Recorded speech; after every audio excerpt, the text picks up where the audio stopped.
et vous remercie chaleureusement pour cette audition qui permettra, je l'espère, d'éclairer nos membres sur les mesures prévues dans le projet de loi de financement de la sécurité sociale rectificative et sur leurs impacts, en particulier sur les femmes. Avant de passer à notre ordre du jour, permettez-moi de faire un petit point traditionnel sur l'agenda. Le mercredi 15 février, à 16h30, notre délégation auditionnera Madame Agnès Firmin-Lobodo, ministre déléguée, auprès du ministre de la Santé et de la Prévention chargé de l'organisation territoriale et des professions de santé. Cette audition se substitue à celle d'Isabelle Rome qui est décalée au mois de mars après la tenue du comité interministériel égalité. Nous aurons également le jeudi 2 mars, toujours en plénière et dans le cadre de la mission d'information budget genré, une table ronde avec des représentants des collectivités territoriales ayant mis en place cette démarche. Elle sera organisée dans ce cadre-là.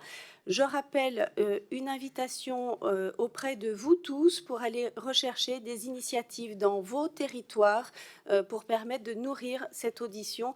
Nous souhaitons que cette mission soit vraiment nourrie des expérimentations qui sont dans vos circonscriptions et n'hésitez pas à nourrir ce débat. Je vous rappelle en outre que la délégation organise le 1er mars et en lien avec la présidence de l'Assemblée, dans le cadre de la séquence du 8 mars, une journée d'atelier qui sera sur la mixité. Nous recevrons 3 classes de lycéens de l'Essonne.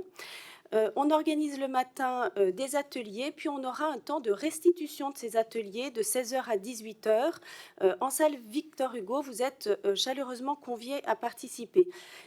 Dans le traitement des ateliers, on traite le sujet de l'éducation, la lutte contre les stéréotypes de genre et nous traiterons évidemment des sujets orientation, formation. Donc à nouveau, je vous invite à participer à la fois peut-être aux ateliers le matin et surtout sur la restitution en fin de journée.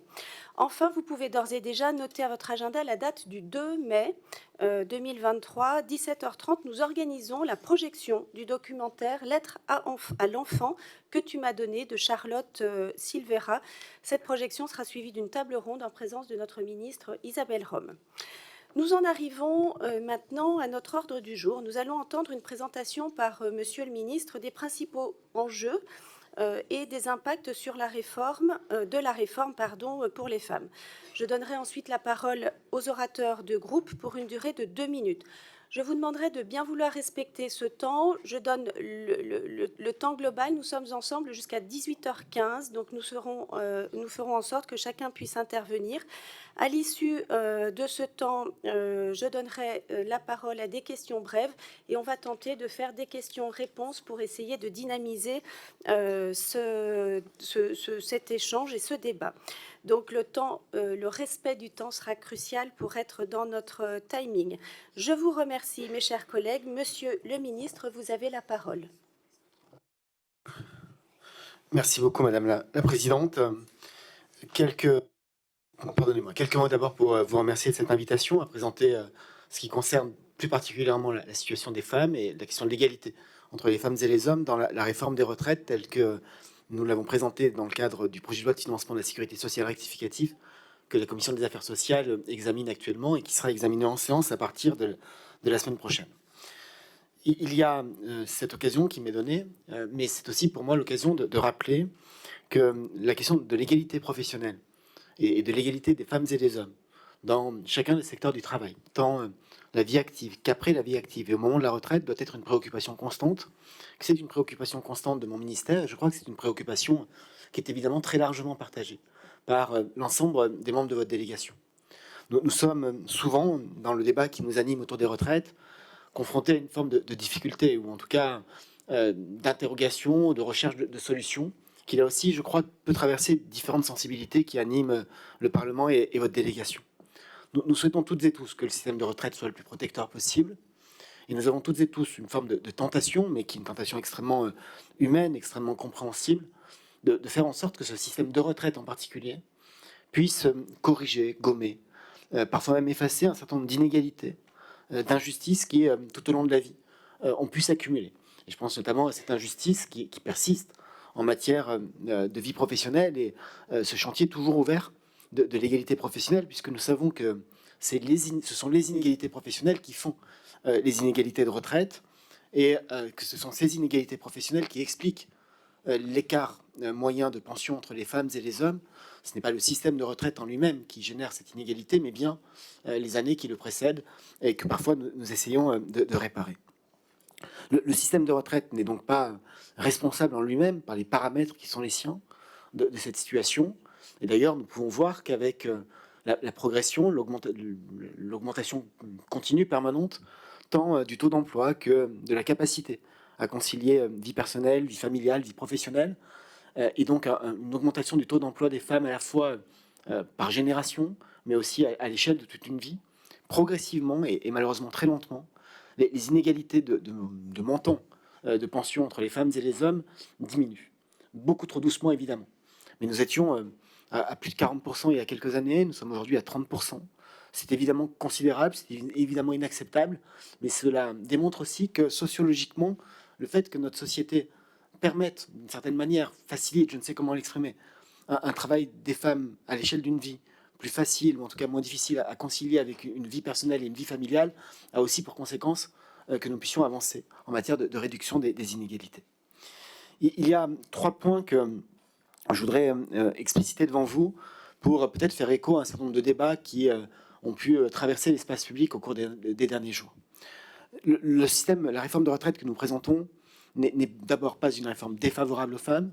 C'est une évidence à nos yeux, je vais essayer de l'expliquer et peut-être même de convaincre. Et nous mettons même en place des dispositions qui sont protectrices pour les femmes les plus fragiles, en tout cas celles qui sont les plus exposées aux difficultés professionnelles que j'évoquais il y a un instant. Ce texte que nous vous présentons, c'est un texte qui a été enrichi, amélioré, je crois, au fil de la concertation, à la fois par ses aspects généraux, mais aussi par des échanges parfois plus thématiques. Et je tiens à souligner d'ailleurs à ce sujet la qualité des échanges entre nous-mêmes, Madame la Présidente, dans des échanges que nous avons eu directement, vos équipes et les miennes, ou encore avec Madame Panonac autour d'un certain nombre de sujets.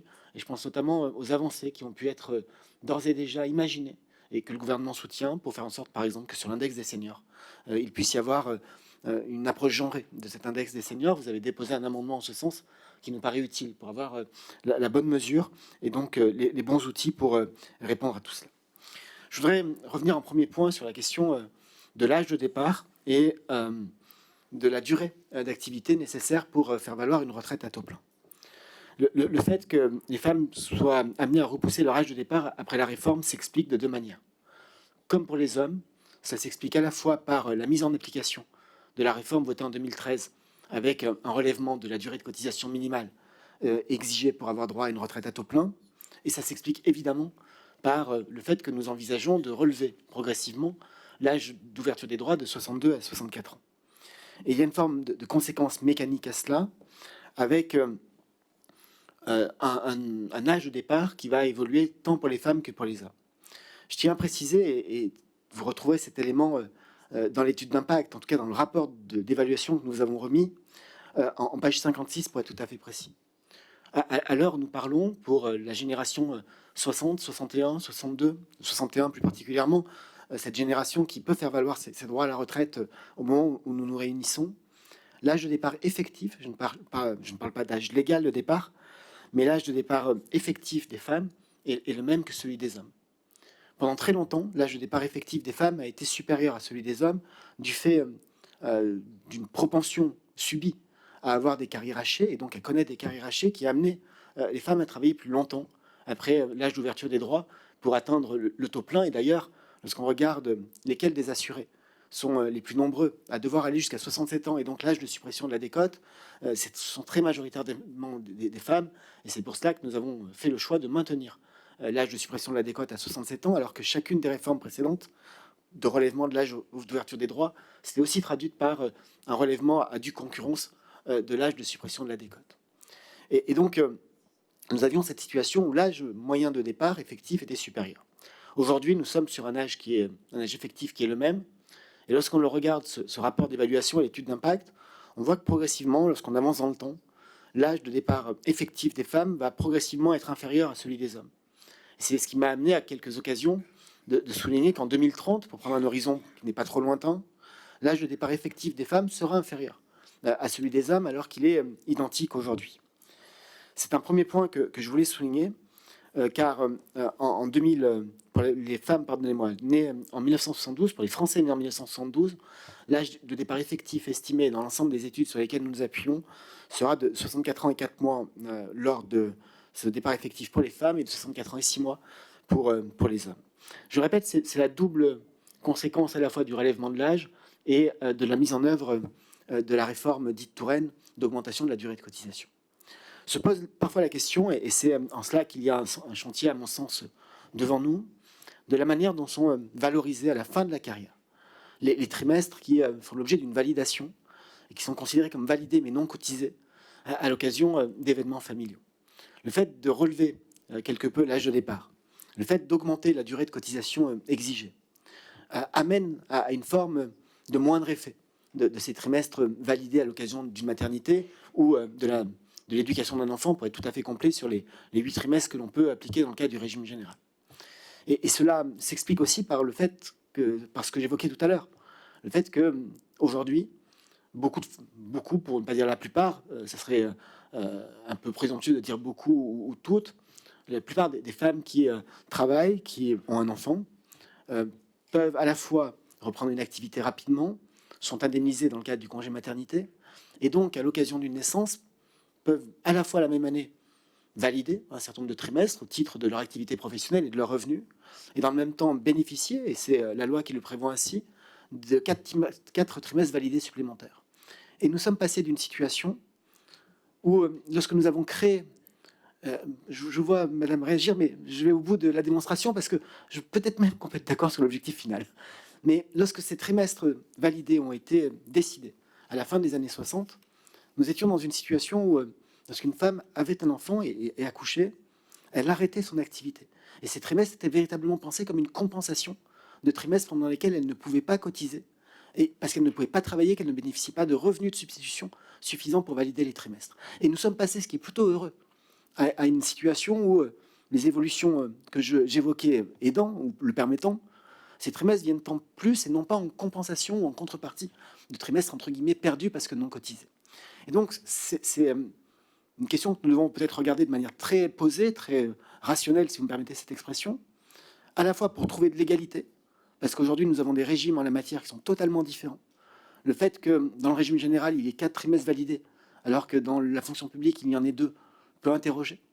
Le fait que le dispositif concernant les 4 trimestres supplémentaires dits d'éducation d'un enfant soit librement réparti entre les 2 parents, mais à condition de le faire avant 4 ans et demi, souffre d'un déficit d'information qui est manifeste. Et le fait que ces trimestres viennent désormais en plus et non pas en contrepartie peut nous interroger. Et pas pour les remettre en cause, pas pour remettre en cause l'idée même, mais pour nous demander si notre système de droits familiaux répond véritablement aux objectifs qu'on lui donne.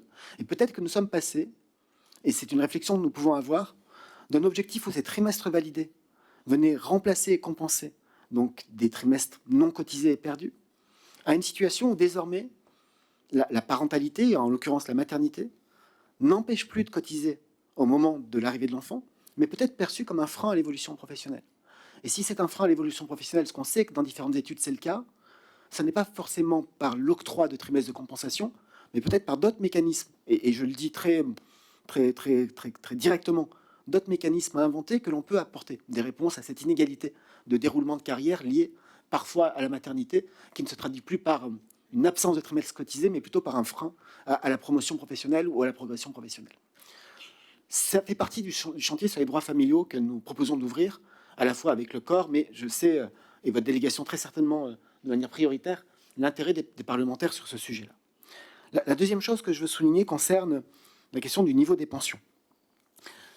Une fois la réforme votée, et si elle l'est bien évidemment par le Parlement, près de 30% des femmes qui partiront à la retraite verront leur pension augmenter grâce aux dispositions de la réforme, contre un peu plus de 15% des hommes. Là aussi, ça ne s'explique pas par une disposition qui serait spécifiquement adressée aux femmes dans cette réforme. Ça s'explique par le fait que les mécanismes que nous mettons en place, notamment sur le minimum de retraite à 85% du SMIC, vont bénéficier directement et prioritairement aux assurés qui, aujourd'hui, partent à la retraite avec les pensions les plus basses, et que la part des femmes dans ces assurés qui partent avec les pensions les plus basses est évidemment surpondérante, surreprésentée, du fait des inégalités professionnelles accumulées tout au long de la vie. Et donc le fait de relever le minimum de pension bénéficie, mais le terme est impropre, apporte un effet positif sur le niveau de retraite des femmes plus que sur celui des hommes, tout simplement parce que les femmes en question, sont aujourd'hui celles qui ont les plus petites pensions, et donc il est logique qu'un tel relèvement leur profite plus directement. Il y aura donc une forme de réduction des inégalités de genre, et c'est heureux, mais je crois que nous reviendrons là aussi à la question de l'égalité professionnelle. Je disais, il y avait 40% d'écart entre la pension moyenne des femmes et celle des hommes. Aujourd'hui, nous sommes autour de 30%, un peu au-dessus de 30%, et l'objectif est évidemment que cette inégalité de niveau de pension soit totalement supprimée. Et pour qu'elle soit totalement supprimée, cela passe évidemment par une égalité professionnelle réelle tout au long de la carrière. Et là aussi, le chantier reste ouvert. Enfin, il y a un certain nombre de dispositions, et j'en terminerai par là, qui permettent une amélioration de la prise en compte de la situation des femmes. D'abord, en prenant en compte les congés parentaux et plus globalement les trimestres acquis au titre de l'assurance vieillesse des parents au foyer pour un certain nombre de dispositifs. C'est ainsi que nous allons intégrer un certain nombre de trimestres cotisés au titre de l'assurance vieillesse pour les parents au foyer, pour l'éligibilité au dispositif des carrières longues et des retraites minimales, jusqu'à 4 trimestres. Et par ailleurs, ces trimestres rentreront de manière intégrale, tous les trimestres, dans le calcul du minimum de pension, ce qui n'était pas le cas jusqu'alors. Et là aussi, nous avons un objectif qui est, tant pour les carrières longues que pour le calcul des minimums de pension, de faire en sorte que cette intégration de trimestres validés au titre de l'AVPF soit de nature à supporter et à mieux aider les femmes, les assurées femmes qui ont le niveau de pension le plus élevé. La deuxième mesure, mais je l'ai évoqué, je passe rapidement, c'est évidemment le maintien de l'âge du taux plein, et donc de l'âge de suppression de la décote, puisque le fait que l'écart entre l'âge d'ouverture des droits et cet âge soit ramené à 3 ans alors qu'il a toujours été à 5 ans, amène finalement une possibilité de limiter les effets de la décote, et que cela profite prioritairement à celles et ceux qui ont les carrières les plus hachées. Je termine, Madame la Présidente, en vous disant que sur ces 3 points, il y a évidemment à chaque fois, je pense, soit des avancées, soit des outils pour conforter des situations, mais que dans les responsabilités qui sont les miennes aujourd'hui, au-delà de cette réforme des retraites, à chaque fois que je pourrais être à vos côtés pour permettre de rétablir cette égalité professionnelle entre les femmes et les hommes, et ainsi réduire les inégalités qui en découlent lors du départ à la retraite, vous pourrez bien évidemment compter sur mon concours. Je vous remercie, Monsieur le Ministre. Alors, avant de donner la parole à nos collègues orateurs, permettez-moi de vous poser la première question. Si la réforme comporte, vous l'avez indiqué, de nombreuses garanties en ce qui concerne les carrières hachées ou les aidants, et finalement qui permet d'accentuer la résorption progressive des écarts entre les pensions des femmes et celles des hommes, il n'en reste pas moins que, selon l'étude d'impact, on a un écart qui resterait à 18,3% pour les générations qui sont nées en 80. Et bien que ce chiffre, vous l'avez dit, soit en baisse, nous ne pouvons nous en satisfaire s'agissant des pensions qui seront versées finalement dans plus de 20 ans. Donc, je pense que nous devrions prendre l'objectif, à l'horizon d'une génération, 2050, d'éradiquer totalement l'écart de pension entre les femmes et les hommes. C'est pourquoi je souhaite que le gouvernement prenne ce sujet à bras-le-corps, en agissant cette fois-ci peut-être sur le marché du travail, vous l'avez dit, en amont finalement qui permettent ces conséquences-là, et d'agir sur 3 causes. La première, c'est la discrimination salariale, de continuer à travailler sur les inégalités de salaire, à toute chose égale par ailleurs. La question de la mixité des métiers, en particulier dans les filières les plus porteuses, les plus rémunératrices, et je cite le secteur du numérique par exemple, les femmes allant plus spontanément ou moins spontanément plutôt sur des filières qui sont plus rémunératrices. Et enfin, la question de la moindre participation des femmes au marché du travail, on le sait, du fait de choix familiaux, maternité, parentalité, et évidemment, dans les familles, elles sont plus facilement des aidantes dans les familles. Monsieur le ministre, quel levier entendez-vous mobiliser pour atteindre ces objectifs ? D'abord, peut-être un mot, Madame la Présidente, pour vous dire que vous avez évoqué les aidants, que je n'ai pas évoqué dans mon propos, mais vous avez bien fait, puisqu'effectivement, le texte prévoit plutôt la création d'une assurance vieillesse pour les aidants, et que c'est une volonté d'aider les aidants ou de soutenir les aidants, de reconnaître leur implication. Et c'est une mesure qui, là aussi, non pas parce qu'elle est pensée pour les femmes, mais parce que souvent les femmes sont des aidants, plutôt que les aidantes souvent les aidants sont des aidantes, va bénéficier dans sa mise en œuvre plus aux femmes qu'aux hommes, du fait de cette forme de répartition des tâches. Et nous le faisons pour, là aussi, reconnaître cette implication auprès des proches blessés, malades ou en situation de handicap. Sur l'objectif d'une égalité zéro, en tout cas d'une égalité totale entre les pensions de retraite des hommes et des femmes à horizon 2050, nous y souscrivons.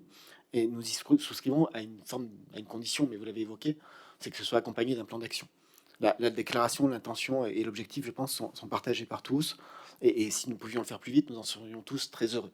Mais il faut que nous puissions avoir ce plan d'action et les pistes que vous avez tracées, notamment sur un certain nombre de secteurs qui ne sont pas encore suffisamment féminisés aujourd'hui, sont évidemment des pistes sur lesquelles nous travaillons, tout comme sur l'accès au marché du travail ou encore sur le développement d'une nouvelle offre de services en matière de petite enfance et de garde d'enfants, puisqu'on sait que dans les principaux freins à l'accès à l'emploi ou à la mobilité, la question de la garde d'enfants est tout à fait prépondérante, et notamment pour les femmes qui élèvent seules leurs enfants.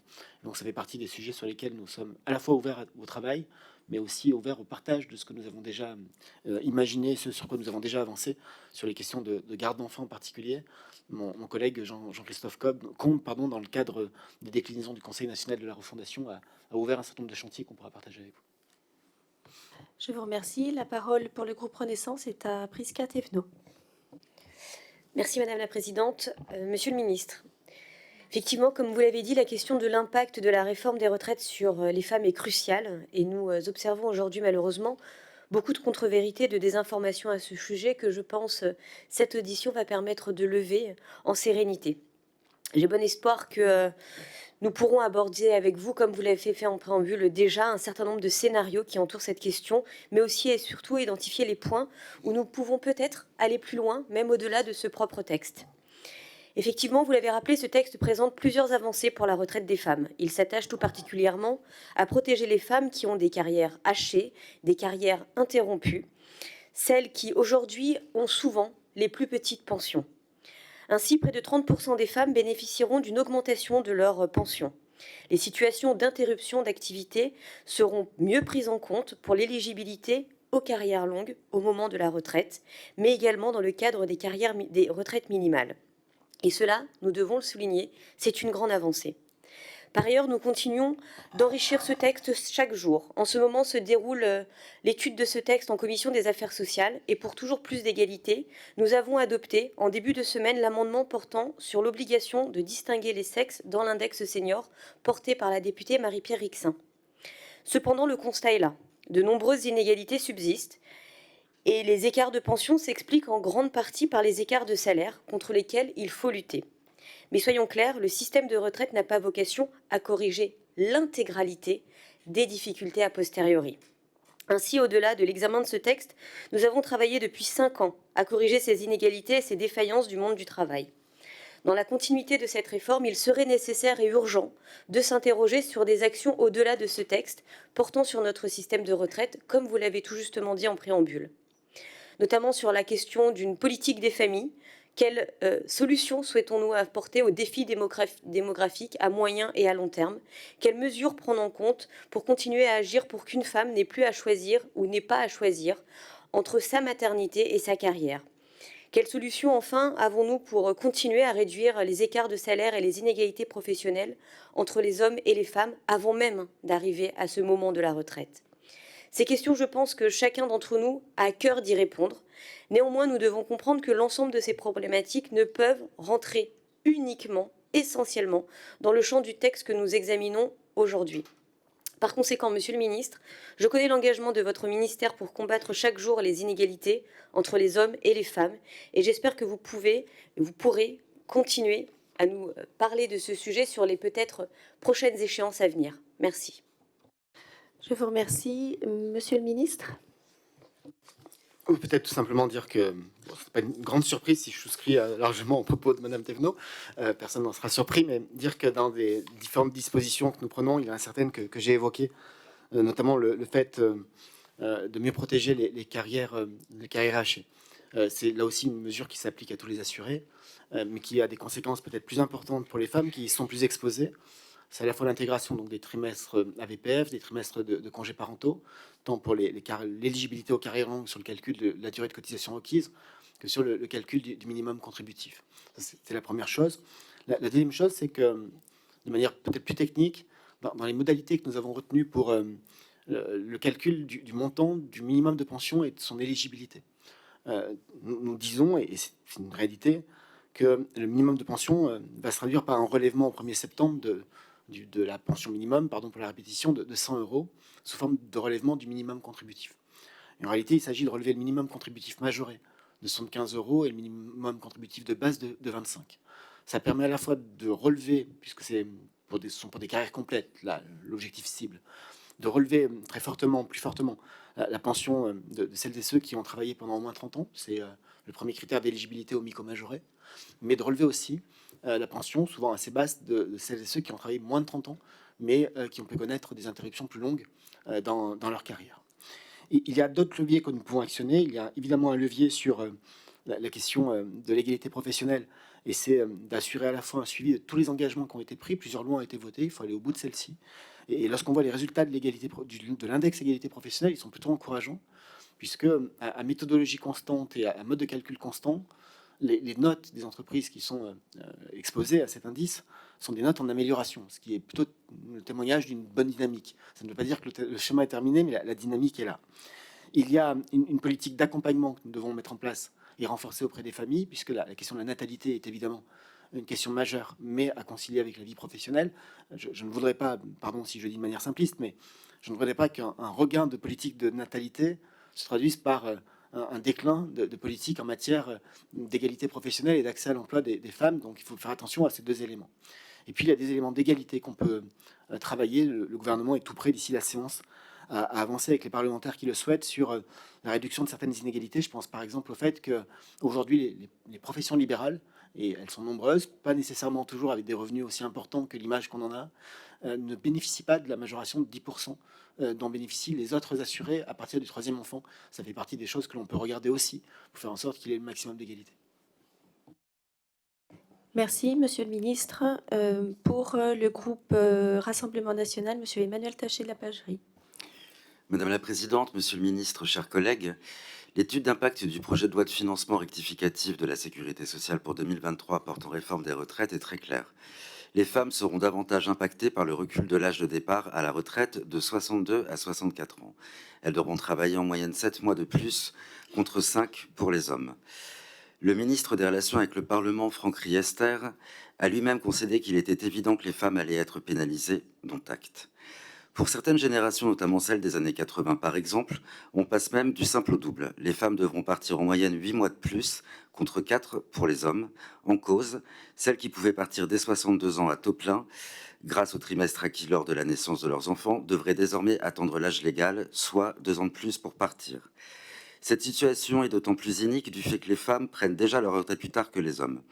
Elles sont déjà à 19%, notamment issues du baby-boom, contre 10% des hommes à devoir aller au-delà de 65 ans pour éviter une décote en raison de carrières plus souvent hachées. Bien sûr, ces situations sont aussi liées à la structure de l'économie des dernières décennies qui a causé des inégalités certaines salariales entre les femmes et les hommes. Et les gouvernances successives n'y sont pas étrangères. L'amélioration des carrières féminines et la meilleure prise en compte de la maternité tend, avant cette réforme, à améliorer les pensions de retraite à long terme des femmes et rapprocher leur retraite conjoncturelle de celle des hommes. Pourquoi, Monsieur le Ministre, vouloir casser cette dynamique de réduction de l'inégalité avec cette réforme? Pourquoi prendre une fois de plus les femmes à témoin et réduire l'effet de trimestre pour la maternité, alors même qu'elle est une avancée majeure de ces dernières années et que, concomitamment, la natalité est au plus bas historiquement en France? Je vous remercie, Monsieur le Ministre. Monsieur le Ministre. Merci Madame la Présidente. Monsieur le député, je crains que depuis votre place, vous ne le voyez très bien, mais c'est le graphique que j'évoquais. Et par ailleurs, comme tout le monde ne le verra pas aussi bien que vous, puisque vous êtes assez proche, mes collaborateurs en ont autant de copies que nécessaire si vous le souhaitez. Mais au-delà de ça, il est page 56 de l'étude d'impact, et ce graphique montre bien que pour la génération 1955, le départ effectif est à 52 ans et 3-4 mois pour les femmes, alors qu'il était à 61 ans et 6 mois pour les hommes, que ça se rapproche de manière structurelle jusqu'à la génération 61, 62, 63, où à quelques semaines près, dans un sens ou dans un autre, c'est le croisement des courbes, le départ à la retraite est un âge effectif identique. Et ensuite, c'est le graphique qui tient compte de l'application de la réforme. Le graphique rouge est l'âge effectif de départ des femmes. Et page 56 de l'étude d'impact, vous verrez qu'il y a ce même graphique, avec en plus une troisième courbe qui est l'âge moyen, et qu'en dessous, décalé de 2 ans par évidence, 2 ans en 2030, il y a la même courbe, la même évolution s'il n'y avait pas de réforme. Et on voit que les courbes sont assez parallèles, et que cet abaissement de l'âge effectif de départ des femmes par rapport à celui des hommes vaut avec ou sans réforme. Donc il n'y a pas de dégradation de la situation des femmes. Par contre, et je le dis rapidement parce que je l'ai déjà évoqué longuement tout à l'heure, l'augmentation de l'âge de manière générale, ainsi que l'augmentation de la durée de cotisation, et le fait, et je le répète, c'est une très bonne chose, que la carrière des femmes soit de plus en plus complète, doit nous interroger sur l'utilité, la pertinence de cette validation de trimestre supplémentaire dans le cas justement où les femmes concernées arrivent à avoir une carrière complète. Lorsque les femmes en question, lorsque les femmes qui ont eu des enfants ont une carrière très hachée, la validation des trimestres reste intéressante parce qu'elle permet effectivement d'atteindre la durée d'affiliation au régime requise. Lorsque la carrière est complète, aujourd'hui comme demain, l'intérêt est bien moindre. Et donc peut-être que dans le cadre de la réflexion que j'ai évoquée, on peut trouver des manières d'accompagner, de rétablir l'égalité, peut-être différentes, mais ça reste véritablement à construire. Mais les graphiques sont, je crois, assez parlants, au-delà de toute forme de déclaration. Merci. Pour LFI, Madame Sarah Legrain. Merci Madame la Présidente, mes chers collègues. Monsieur le Ministre, hier, il y avait du monde dans la rue contre votre réforme, vous savez. Presque 3 millions. Et parmi eux, j'ai vu une femme avec cette pancarte « Je déprime moins en simulant l'orgasme qu'en simulant ma retraite ». Pourquoi donc cette femme est-elle si déprimée de simuler sa retraite ? Peut-être que, comme la moyenne des femmes, elle touche une pension située sous le seuil de pauvreté et inférieure à 40% à celle de son voisin masculin. Ou alors peut-être que, comme une femme sur 5, elle devra travailler jusqu'à 67 ans pour ne pas subir la décote. Ou encore peut-être qu'elle exerce l'un de ces trop nombreux métiers féminisés dont la pénibilité n'est pas reconnue, par exemple auxiliaire de vie qui porte des courses et des personnes à longueur de journée sans que cela soit considéré comme une charge lourde. Peut-être subit-elle un temps partiel, faute de solution de garde d'enfants. Monsieur le ministre, cette réalité vécue par les femmes est déjà fort déprimante et vous réussissez l'exploit de l'aggraver encore avec votre réforme. Avec votre réforme, l'augmentation de la durée de travail sera 2 fois plus forte pour les femmes que pour les hommes. C'est pas moi qui le dis, c'est votre étude d'impact. Alors je vous entends ici vous réjouir que leurs pensions vont augmenter un peu. J'ai envie de vous dire, c'est franchement la moindre des choses en devant travailler plus. Et surtout, par pitié, n'ayez pas l'indécence de nous répondre encore minimum contributif à 1 200 € brut ou encore prise en compte de la maternité. Car on a bien compris que votre minimum contributif à 1 200 € brut leur passera sous le nez aux femmes puisqu'il est conditionné à des carrières complètes qu'elles n'ont pas. On est aussi assez intelligente, voyez-vous, pour voir que nos trimestres acquis lors de la naissance de nos enfants partiront en fumée avec le report de l'âge légal. Bref, Elisabeth Borne ment quand elle dit que les femmes seront les grandes gagnantes. Vous venez de mentir de nouveau en disant que cette réforme avantage les femmes. En vérité, monsieur le ministre, la vérité, c'est qu'avec votre réforme, tout le monde est perdant et que les femmes sont les grandes perdantes. Alors, dans un timide élan de sincérité, votre collègue, le ministre Riester, l'a reconnu. Les femmes sont un peu pénalisées par le report de l'âge légal. Alors, pour répondre à la litote par la litote, je vous dis qu'elles sont un peu déterminées à ne pas laisser passer cette réforme injuste. Elles se mettent en grève, quoi qu'il leur en coûte, et elles descendent dans la rue, bien décidées à vous faire reculer. Et je crois que vous feriez mieux de les entendre, car l'histoire le montre, quand les femmes s'en mêlent, le pouvoir tremble. Monsieur le ministre, je vous laisse la parole. D'abord, Madame la députée, je ne doute de l'intelligence de personne, par définition. Et c'est même un principe que j'ai dans la vie politique. Je pense que les élus sont intelligents, je pense que les électeurs sont intelligents, et je ne crois ni aux efforts de pédagogie, mais uniquement aux efforts d'explication et de conviction quand on arrive à avoir les arguments qu'il faut. La deuxième chose, c'est que si je peux partager cela avec vous, je ne vous autorise pas très clairement à dire que je mens. Les éléments que j'ai avancés sont des éléments qui sont dans l'étude d'impact et qui montrent les effets de la réforme tels qu'ils ont été imaginés, pensés et prévus. Donc vous avez le droit d'être en désaccord avec moi, mais je ne vous autorise pas à me traiter de menteur. Je vous dis que vous avez le droit d'être en désaccord avec moi, mais vous n'avez pas le droit de me traiter de menteur. Tout le monde va travailler plus, les femmes comme les hommes. Mais le graphique de la page 56 le montre. Il y a le maintien d'un âge effectif de départ à la retraite qui sera inférieur pour les femmes. Vous dites le minimum, pardon madame, mais je crois vous avoir écouté jusqu'à la fin de votre propos, même pour les parties les moins agréables. Vous dites n'ayez pas l'indécence de parler de minimum contributif à 1 200 €.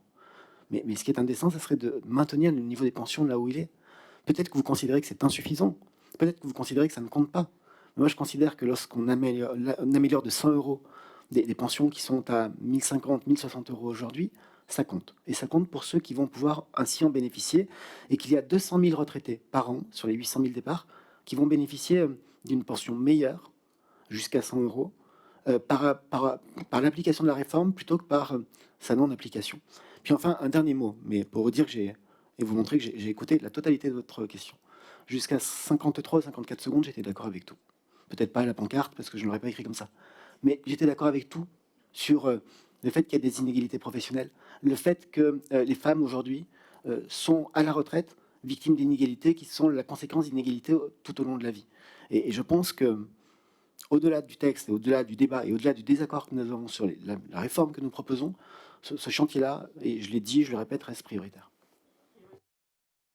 Merci, Monsieur le Ministre. Pour les Républicains, Frédéric Meunier. Merci, Madame la Présidente. Monsieur le Ministre, la droite républicaine a toujours assumé de réformer les retraites, que ce soit Jacques Chirac à Nicolas Sarkozy, pour sauver notre système par répartition. Le système de retraite est structurellement déficitaire en raison de l'inversion, entre autres, du rapport démographique. Alors qu'on comptait 3 cotisants pour un retraité en 1970, 2 cotisants pour un retraité en 2000, il n'y a plus que 1,7 cotisants aujourd'hui. Nous sommes donc convaincus qu'il faut une réforme de retraite. Toutefois, dans un pays fracturé avec une situation sociale explosive, une telle réforme doit être acceptable pour la population. Ainsi, nous espérons que le débat parlementaire, même si c'est un vœu pieux, permettra d'améliorer la situation des femmes. Monsieur le ministre, dans les faits, les carrières des femmes sont plus courtes. 40% ont une carrière courte contre 32% pour les hommes. Parce que ce sont les femmes qui arrêtent ou limitent leur activité pour élever les enfants ou s'occuper des personnes dépendantes. Alors, 4 points. Nous avons déposé un amendement qui vise à permettre aux femmes de partir un trimestre plus tôt que l'âge légal de départ à la retraite. Cette situation est particulièrement importante pour les femmes ayant commencé à travailler très jeunes. Cet amendement a-t-il une chance d'aboutir ? Nous avons pu constater qu'il n'y a pas de prise en compte de la pénibilité pour les femmes. En fait, les critères de pénibilité sont le bruit, le travail de nuit, le travail en équipe, le travail répétitif, les activités, etc., etc. Et ça ne concerne en réalité, en majorité, 75% des femmes. On a pu constater qu'un quart des aides-soignantes, je donne les chiffres, pourraient partir plus tôt, c'est-à-dire 62 ans, alors qu'aujourd'hui, elles peuvent toutes partir à 57 ans. Enfin, il faudrait avoir 64 ans pour bénéficier d'une carrière complète, alors que 40% des femmes n'ont pas de carrière complète. Ça, c'est ce qu'on ne comprenne pas aujourd'hui les femmes. Et pour finir, nous n'avons pas encore parlé, mais la pension de réversion. Pensez-vous qu'il serait possible pour les veuves pacsées de pouvoir bénéficier d'une pension de réversion ? Je vous remercie.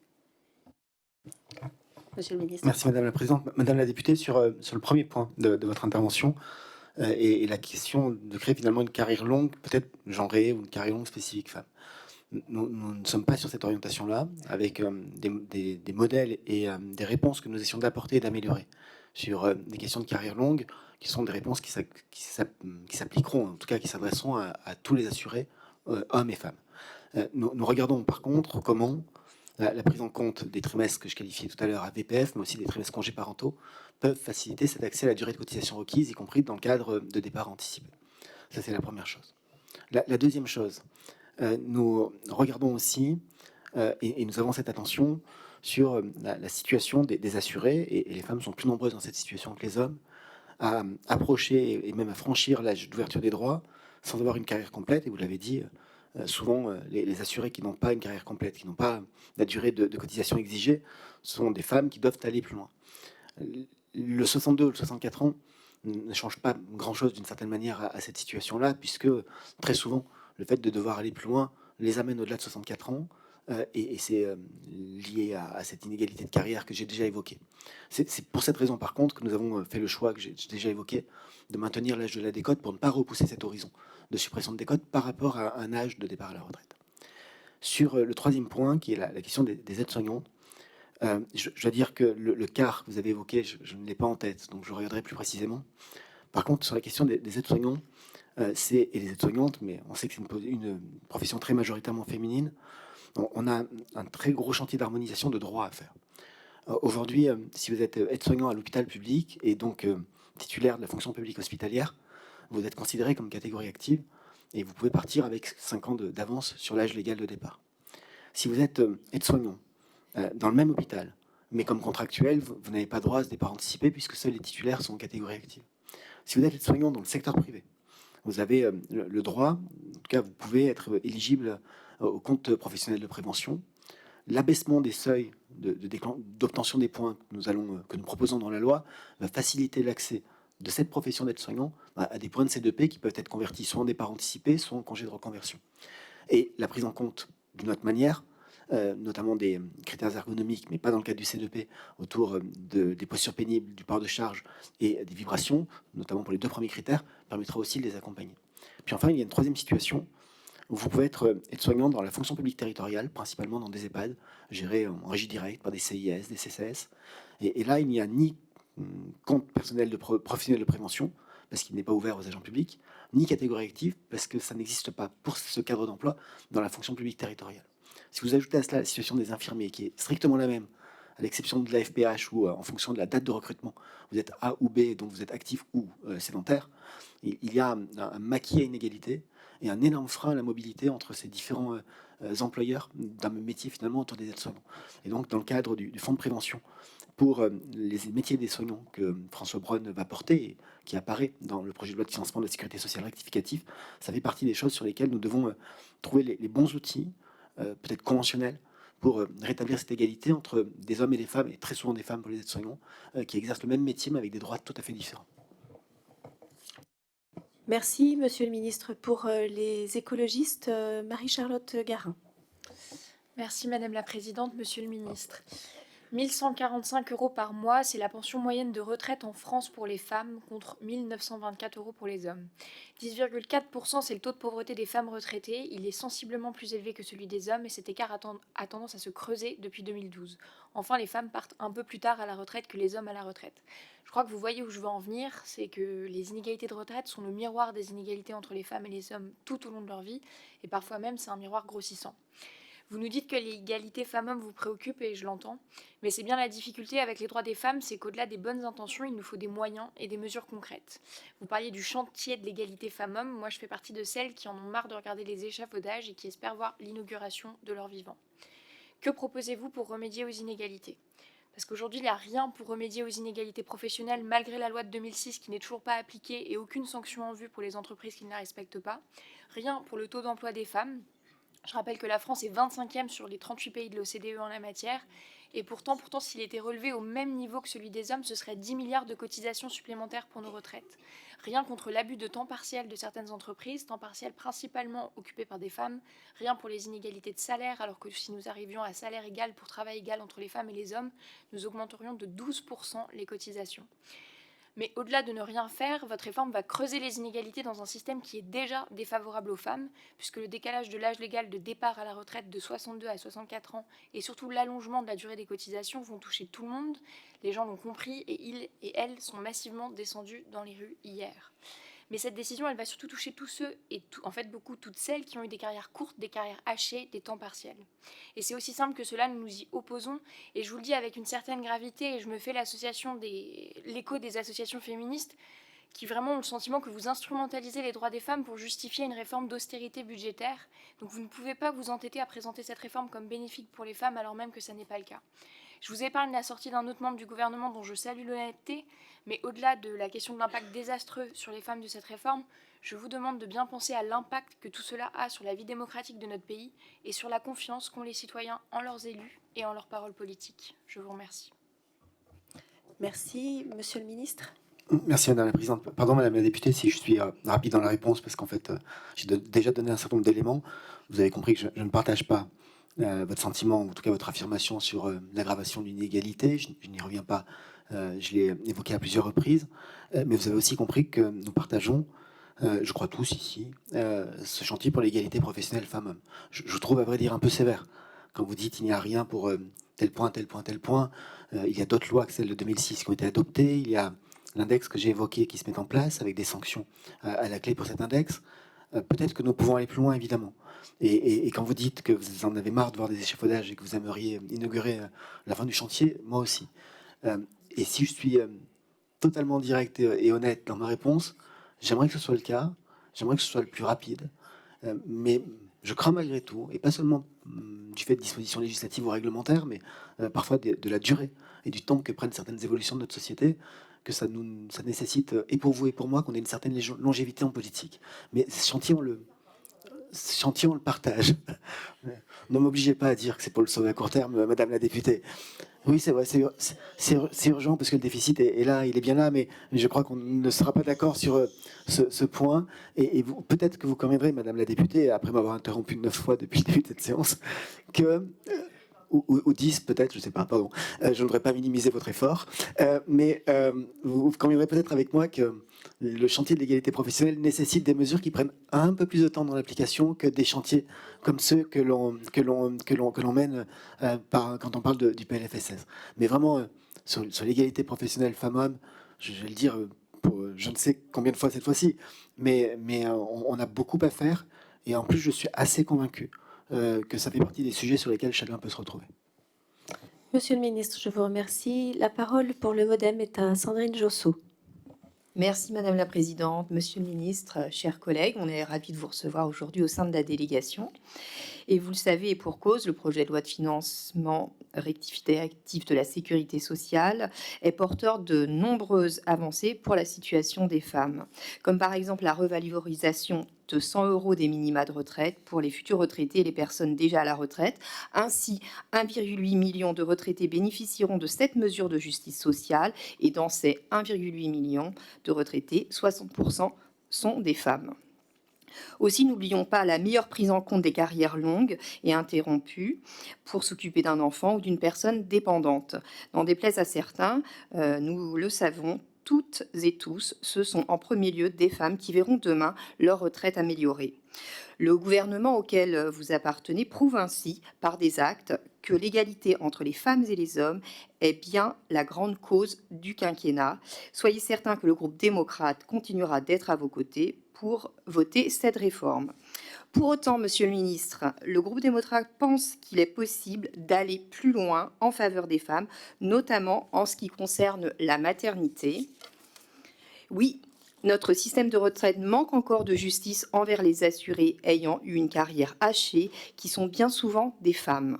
Lorsqu'elles ont eu un ou plusieurs enfants, celles-ci vont devoir travailler jusqu'à 67 ans pour éviter de liquider leur pension avec une décote.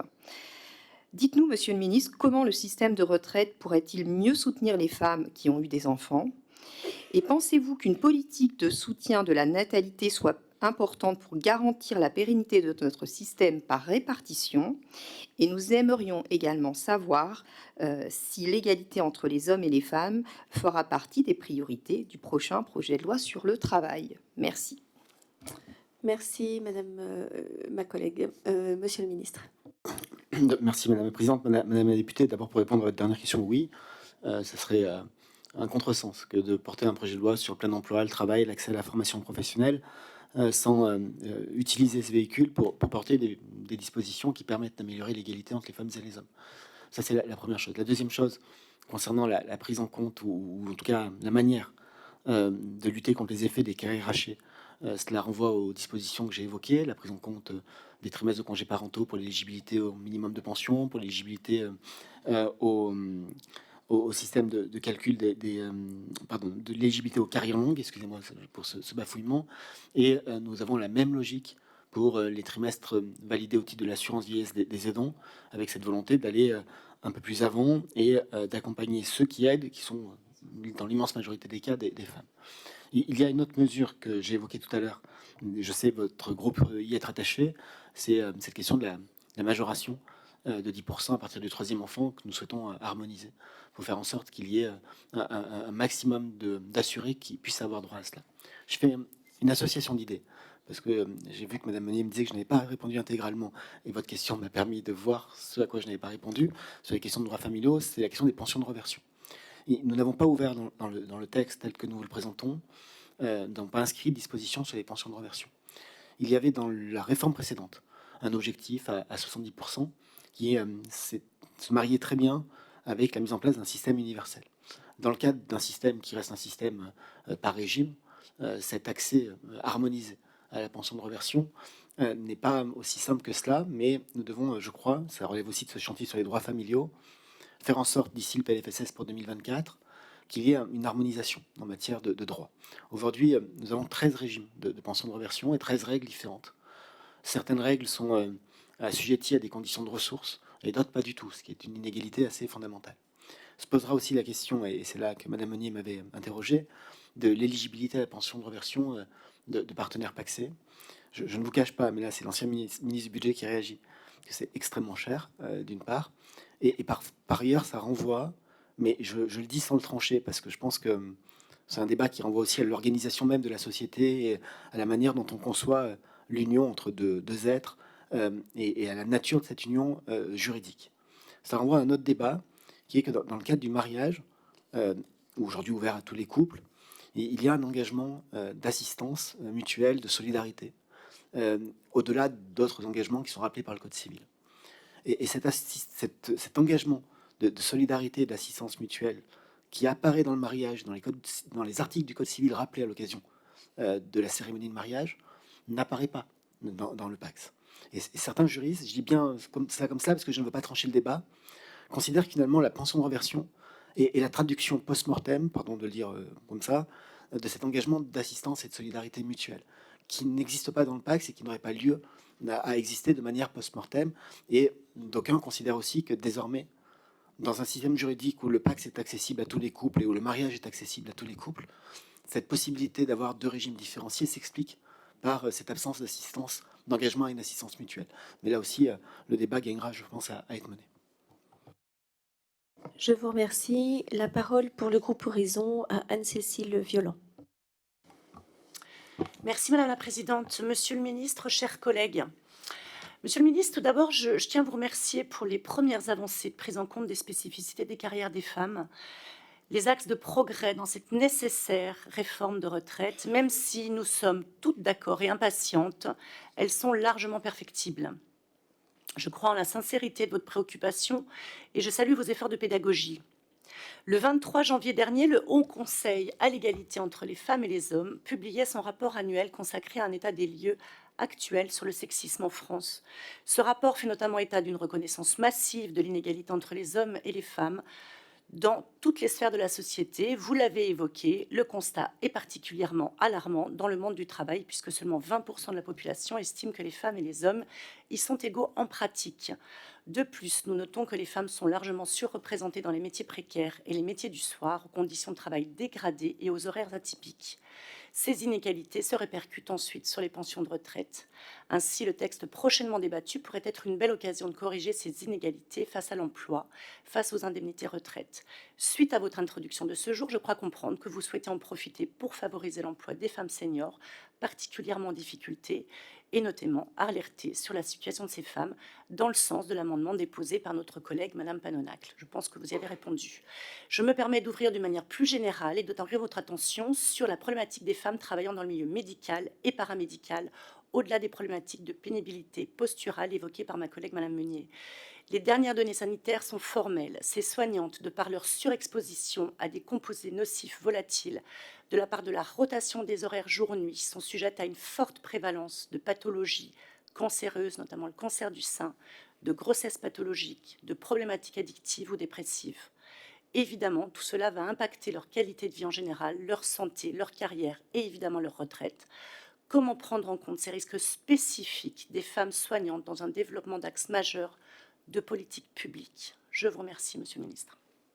Merci, Monsieur le Ministre. Merci Madame la Présidente. Madame la députée, vous l'avez dit sur le premier point, je crois avoir répondu et je pense que nous aurons l'occasion d'avancer. Le projet de loi sur l'emploi, le travail, la formation, je le dis comme ça parce que son titre exact n'est pas encore arrêté, sera présenté au Parlement avant l'été et donc permettra d'avancer assez rapidement sur ces mesures-là et je serai dans ce cadre-là preneur de toutes les propositions permettant de progresser sur ce sujet. Sur la problématique ou la situation particulière des femmes soignantes, je dois bien avouer ne pas savoir répondre comme cela. D'abord parce que ce sont des spécialités qui sont assez loin des compétences qui sont les miennes. Et je ne peux que renvoyer au chantier et aux outils, plus qu'au chantier, que ce projet de loi donne à François Braun, mon collègue en charge de la santé, notamment avec la création d'un fonds de prévention, d'accompagnement des métiers du soin, sur les questions de pénibilité, d'attractivité des métiers, de conciliation vie professionnelle et personnelle, et que nous souhaitons doter de 100 millions d'euros par an. Ce qui est une somme qui peut paraître comme ça anecdotique dans une période où on parle souvent de sommes très importantes, mais qui est considérable par rapport à ce qui se fait en matière d'accompagnement de ces métiers-là. C'est dans ce cadre-là que nous pourrons donner suite à toutes les mesures que vous évoqueriez et aux sujets sur lesquels vous avez appelé mon attention. Je vous remercie. Pour le groupe GDR, Madame Karine Lebon. Merci Madame la Présidente. Monsieur le Ministre, pardonnez-moi mon retard, j'étais retenue dans l'hémicycle. Merci de me permettre de poser ma question. Le ministre des Relations avec le Parlement l'a lui-même dit, cette réforme va impacter particulièrement les femmes et je pourrais rajouter particulièrement les femmes ultramarines. Mon département, la Réunion, est en effet le département de France, hors Mayotte, où les pensions de retraite sont les plus faibles. Les seniors à la Réunion sont particulièrement nombreux à dépendre du minimum vieillesse, 17% contre 4% en hexagone. De plus, les familles monoparentales sont nombreuses dans les Outre-mer, ce sont souvent des familles pauvres, et dans la plupart des cas, ces familles monoparentales sont tenues par des femmes. Elles n'ont pas d'autre choix, elles ne peuvent pas faire autrement que de prendre des temps partiels pour s'occuper de l'éducation de leurs enfants, et cela aura un impact au moment de la retraite. Monsieur le ministre, que prévoit le gouvernement pour la situation particulière des femmes ultramarines? Le SMIC chez nous n'a été aligné qu'en 1996. Certains métiers sont entrés tardivement dans le régime de cotisation. Nous devons avoir une réflexion particulière à ce sujet. La réforme de l'assurance chômage ne s'applique pas chez nous. Pouvons-nous en faire de même pour les retraites? Et pour conclure, je souhaiterais aborder un point qui m'a été communiqué par l'association Eva pour la vie. Il est vrai que les enfants peuvent rapporter jusqu'à 8 trimestres aux mères de famille. Oui, mais si les mères travaillent dans le public, il faut que l'enfant survive au-delà de l'âge de 9 ans, 4 ans dans le privé. C'est la double peine quand on a un enfant qui meurt d'un cancer, quand on est une mère endeuillée. Alors bien sûr, ce rattrapage de trimestre ne ramènera pas leur enfant, mais si on peut éviter à ces mères d'être doublement punies, ce serait un premier pas vers l'empathie et la compassion. Je vous remercie. Monsieur le Ministre. Merci Madame la Présidente. Madame la députée, sur le point que vous évoquiez, je le découvre avec vous. C'est-à-dire que je sais la différence de traitement entre les femmes assurées du régime public, les femmes assurées du régime général. Il y a 4 mois et 2 mois, et c'est déjà une forme d'inégalité. Mais sur la question que vous évoquez par rapport à un éventuel décès d'enfant, je le découvre avec vous, et si vous voulez bien, on va le vérifier, on va le regarder. Enfin, je vous crois sur parole, mais je le découvre, donc je ne sais pas vous dire plus que ça. On va regarder cela, et si vous le voulez bien, on revient vers vous. On va regarder tout cela et n'hésitez pas si, enfin, je ne veux pas être accusé de vouloir influencer le travail des parlementaires, mais si vous souhaitez qu'on regarde l'amendement avant pour voir comment on peut avancer, n'hésitez surtout pas. Sur la question des retraites outre-mer, j'ai eu l'occasion de répondre à des questions d'actualité, à l'exception de Mayotte, qui est dans une situation très particulière. La réforme va s'appliquer outre-mer de manière classique, mais dans une situation qui ne l'est pas. Qui n'est pas, parce que vous l'avez dit, beaucoup des assurés ont des carrières qui sont soit difficiles à reconstituer, soit appuyées sur des niveaux de SMIC qui n'avaient pas été alignés, parfois encore dans des périodes de convergence. Et nous savons qu'il y a une situation aujourd'hui effective que l'on constate, qui fait que l'âge de départ effectif à la retraite outre-mer est déjà très significativement supérieur, pour les raisons que vous avez évoquées, à celui que nous constatons en métropole. À La Réunion, par exemple, c'est 64,3 ans. Alors qu'en métropole, on est à 62 ans et 2 mois, ou 62 ans et 3 mois en âge effectif, pardonnez-moi, 63 ans et 2 mois en âge effectif de départ. Il y a une explication qui est négative, c'est la faiblesse du niveau de cotisation, la faiblesse des revenus et des carrières plus hachées qu'en métropole, qui explique que les assurés aillent plus loin en termes d'âge avant de faire valoir leurs droits. Il y a une conséquence, et je n'ose pas dire positive, mais c'est qu'une conséquence, qui est que dans un système, dans une réforme telle que nous la portons, avec un relèvement de l'âge légal de 2 ans progressivement, même après le relèvement, cela ne sera pas mordant d'une certaine manière pour des assurés dont l'âge effectif est déjà supérieur à ce que sera le nouvel âge légal. Mais il y a des travaux à mener d'amélioration indépendants même de la réforme. Je pense par exemple dans des territoires comme celui de la Réunion, et j'ai peur de vous dire une bêtise, je crois que c'est la Guadeloupe. J'hésite toujours entre la Guadeloupe et la Martinique sur ce sujet-là. Il y a par exemple une inégalité qui subsiste pour les salariés du secteur agricole, puisque le régime Agir Carco de complémentaire obligatoire ne s'applique pas aux salariés du secteur agricole à La Réunion et en Guadeloupe, il me semble. Ça relève des partenaires sociaux, mais indépendamment même de la réforme, ça fait partie des sujets sur lesquels il y a des éléments de rétablissement d'égalité et d'équité à mettre en place. Merci, Monsieur le Ministre. La parole est à Mireille Clapeau. Merci Madame la Présidente. Monsieur le Ministre, merci d'être ici. Je suis convaincue de votre sincérité sur la recherche de l'égalité entre les femmes et les hommes en matière de travail. Je salue d'ailleurs ici les avancées, les points positifs de la réforme pour les femmes et ma satisfaction du vote en commission de l'amendement de ma collègue qui inclut une distinction par sexe dans l'index senior. Toutefois, ayant travaillé en circonscription sur l'emploi des seniors en général, je voudrais vous interroger sur la spécificité de l'emploi des femmes seniors et en corollaire sur leur future retraite. Première situation, c'est celle des femmes qui ont dû quitter leur emploi pendant plusieurs années pour s'occuper de leurs proches ou parce que la culture française les pousse à s'arrêter et à s'occuper de leurs enfants. Elles se retrouvent sur le marché du travail quelques années plus tard. Elles ont aujourd'hui de grandes difficultés à décrocher des entretiens et à retrouver le monde professionnel. Alors vous me direz plus que les hommes? Eh bien oui, parce que souvent elles vivent un isolement social, elles sont éloignées des codes de l'entreprise, elles ont perdu confiance en elles. J'ai donc porté un amendement dans le cadre du PLFSSR pour que le service public de l'emploi propose un accompagnement spécifique aux seniors, une sorte de mission locale pour les seniors. Est-ce que c'est envisageable donc pour les femmes ?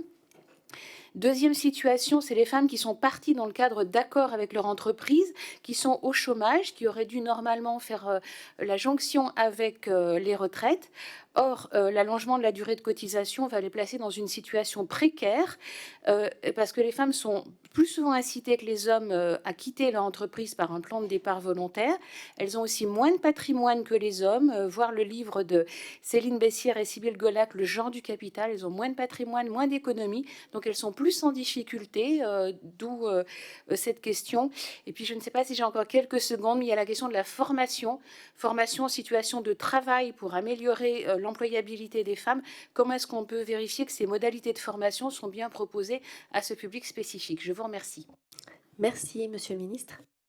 L'essentiel de la réponse, Madame la députée, va tenir pour la question de l'implication des entreprises et du service de l'emploi en matière d'emploi des femmes, et particulièrement des femmes seniors, dans le fait que nous puissions, et c'est le sens d'un amendement qui a reçu un avis favorable de la Commission hier, je crois, ou avant-hier, d'avoir des mesures qui soient genrées pour ce qui concerne l'index senior.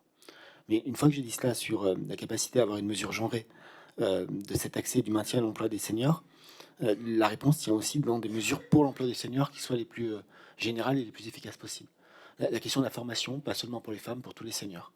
Aujourd'hui, nous savons que les salariés qui ont plus de 50 ans ont un accès à la formation continue qui est à peu près égal à la moitié de l'accès à la formation continue des salariés de moins de 50 ans.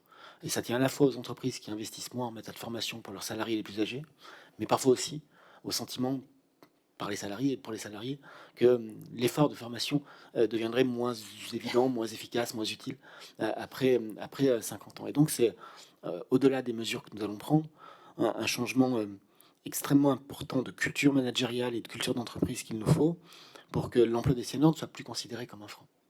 Et il y a un autre aspect que je n'ai pas évoqué aujourd'hui, mais qui répond en partie à la problématique qui est la vôtre, pour les femmes comme pour les hommes, mais peut-être parce qu'on sait que les carrières hachées sont plus nombreuses pour les femmes que pour les hommes, qu'il y a un effet plus massif pour les femmes que pour les hommes. C'est la question de la retraite progressive.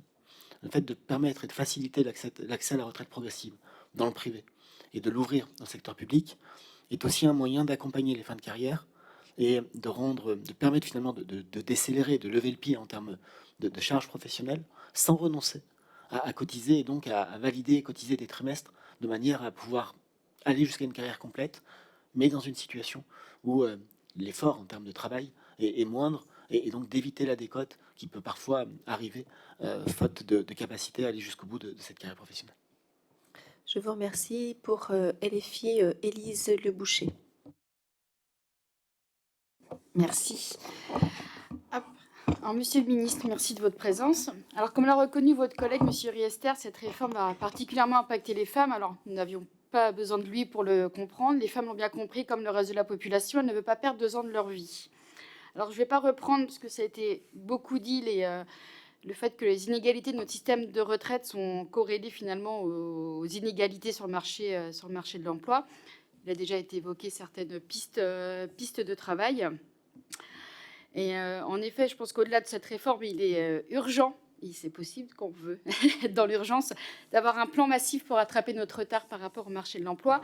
Quelques pistes de travail ont déjà été soulignées, hein, l'égalité salariale, mais aussi on peut penser à l'allongement du congé paternité, la création d'un vrai service public de la petite enfance, la contribution obligatoire des employeurs qui imposait temps partiel, et aussi une piste importante. Alors, je n'ai pas été forcément très à l'écoute, mais je n'ai pas l'impression que vous ayez beaucoup répondu sur les critères de pénibilité sur les métiers féminins. Donc ça a été dit, hein, les critères de pénibilité ont aussi un regard quand même assez sexiste, hein, parce qu'ils concernent essentiellement des métiers masculins, où en effet les ports de charge dans un secteur, alors que dans un autre secteur plus féminin qui va être le même, n'est pas pris en compte. Et l'enjeu de ces réformes aussi, voilà, c'est en 2023, il est temps que les femmes aussi aient leurs propres droits et pas des droits dérivés liés au conjoint. On sorte aussi de ce système patriarcal. Les femmes sont aujourd'hui pleinement dans le monde du travail, alors faisons évoluer notre protection sociale. Monsieur le ministre. Merci Madame la Présidente. Sans revenir, Madame la députée, sur différents éléments, parce qu'on a déjà échangé sur le sujet, mais peut-être sur la question de la pénibilité. En 3 points, pardon. D'abord, l'amélioration du C2P que j'ai évoqué tout à l'heure. A notamment dans ces modes d'amélioration 2 choses qui vont profiter à des métiers qui se caractérisent par leur féminisation. L'abaissement du seuil du nombre de nuits à travailler chaque année pour valider les points et obtenir des points de C2P s'adresse évidemment et va permettre à beaucoup plus de métiers du soin, de l'aide à domicile, du secteur médico-sociaux, de valider des points au titre du C2P, et cet abaissement de seuil est plutôt bénéfique pour les métiers qui sont féminisés. De la même manière, nous allons améliorer la prise en compte de la polyexposition. Et derrière la polyexposition, on peut aussi retrouver un certain nombre de métiers du soin dans le secteur privé. Je ne reviens pas sur ce que je disais tout à l'heure à propos des aides-soignants dans le public et du fonds de prévention de François Braun. La deuxième chose, c'est qu'il y a aussi un certain nombre de métiers qui sont aujourd'hui très féminisés.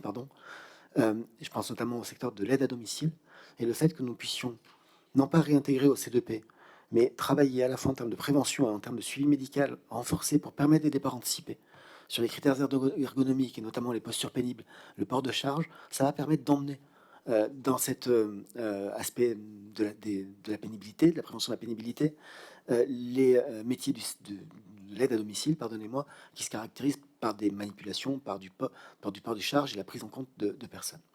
Et puis il y a un aspect que je n'ai pas évoqué tout à l'heure, que j'ai évoqué, mais qui renvoie aussi à la question de la pénibilité dans le secteur public, c'est le fait de faciliter la prise en compte, ou en tout cas l'accès aux bénéfices des catégories actives, notamment pour les aides-soignants. Lorsque j'ai évoqué ça tout à l'heure, je l'ai fait très rapidement, et pardonnez-moi parce que je suis un peu confus et fatigué, mais vous l'avez d'autant moins entendu que je l'ai fait au Sénat. Donc,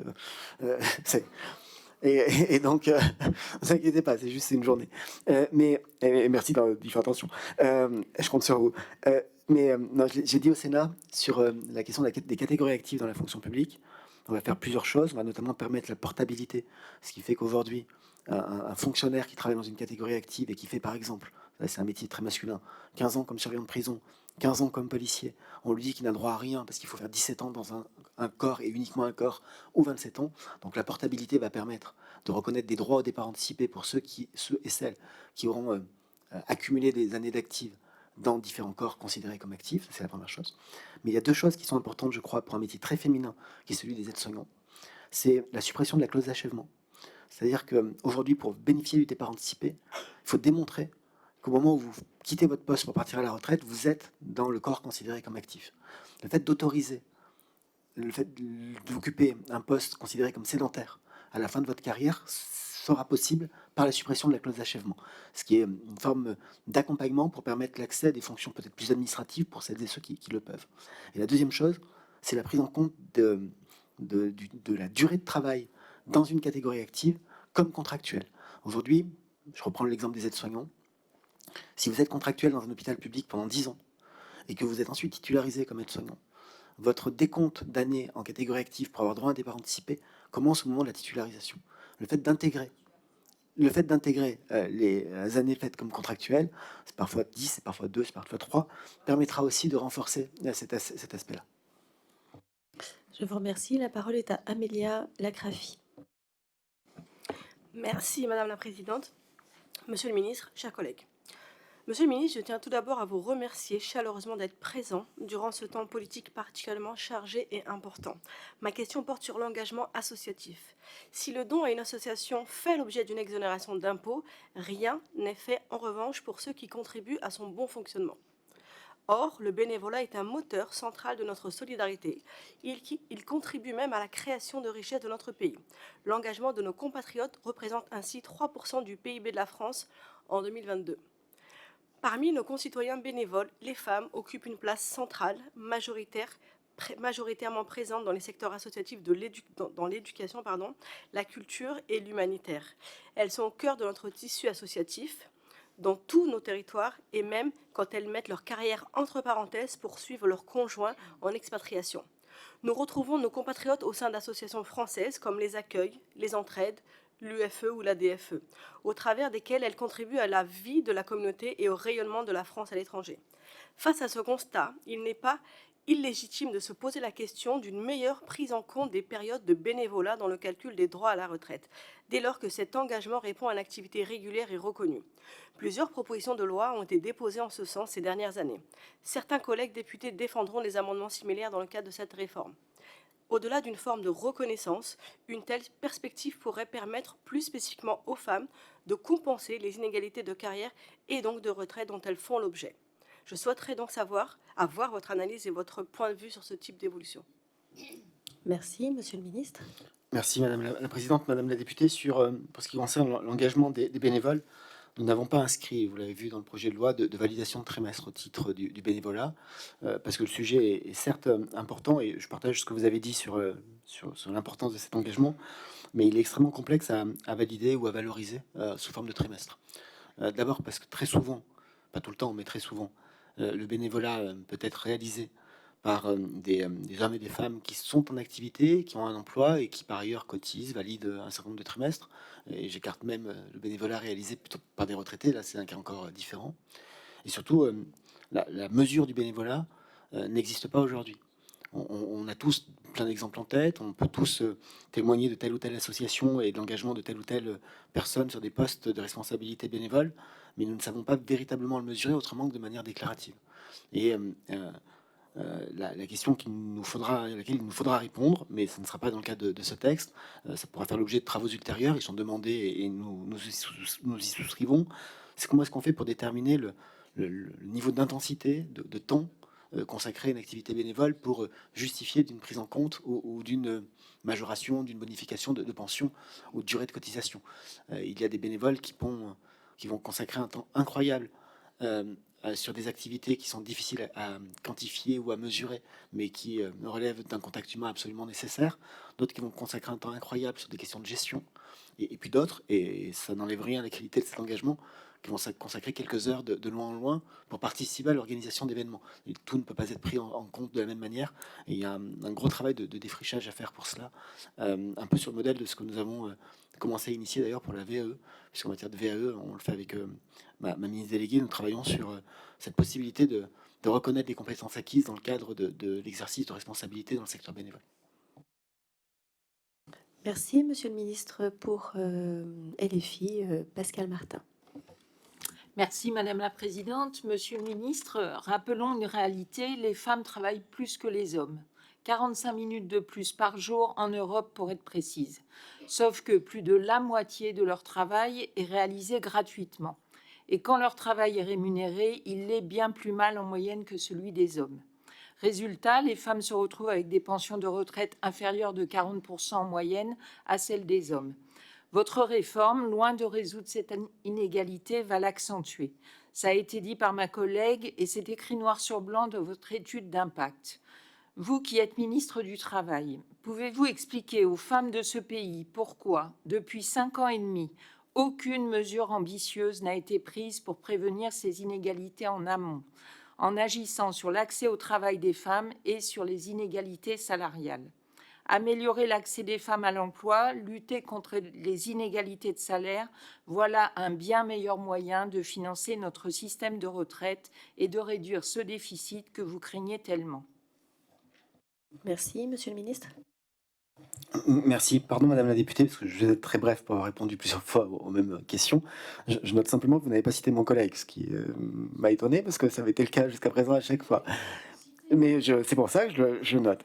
Non, plus sérieusement, deux choses à souligner. D'abord, il y a des actes. Je ne l'ai pas dit tout à l'heure en réponse à certaines de vos collègues, de tous les groupes, mais sur la question de l'égalité professionnelle femmes-hommes, qui se met en place progressivement et avec un niveau de sanction et de coercition qui augmente, nous avons, quand je dis nous avons, c'est l'administration, procédé à 695 mises en demeure, 42 sanctions financières, et c'est conforme à la montée en charge que nous prévoyons, mais ça se traduit en actes, ce qui est plutôt une bonne chose, parce que ça va permettre de pousser à des actions correctrices qui sont particulièrement utiles.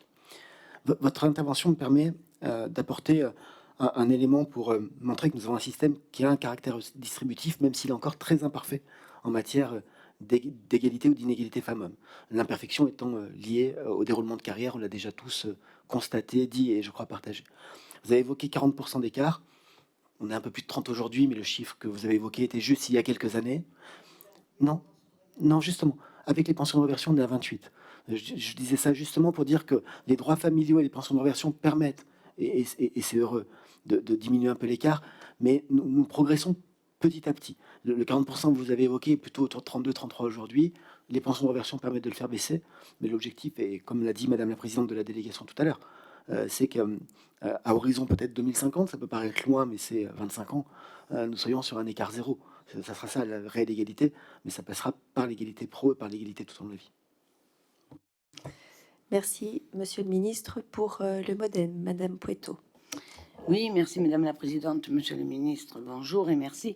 Alors en fait, je n'ai pas tellement au nom de ma famille politique dans le groupe que je vais m'exprimer, mais plutôt en tant que membre de la Commission Défense et particulièrement attentive à la situation des femmes de militaires.